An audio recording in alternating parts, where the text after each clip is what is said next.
Welcome! In front of me I have XIAOMI Band 8 active, and I'm gonna show you how to turn off this smart band.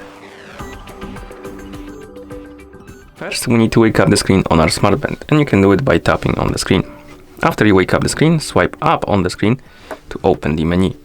Now scroll through the menu and find the settings icon. Once you find it, tap on it to enter. Here, scroll down and find the system option, and once you find it, tap on it to enter. And as you can see here, we have the power off option. Tap on it and then tap on the check mark to confirm. And after a second or two, the smart band will turn off. And that's how you turn off this device. Thank you for watching. If you found this video helpful, please consider subscribing to our channel and leaving a like on the video.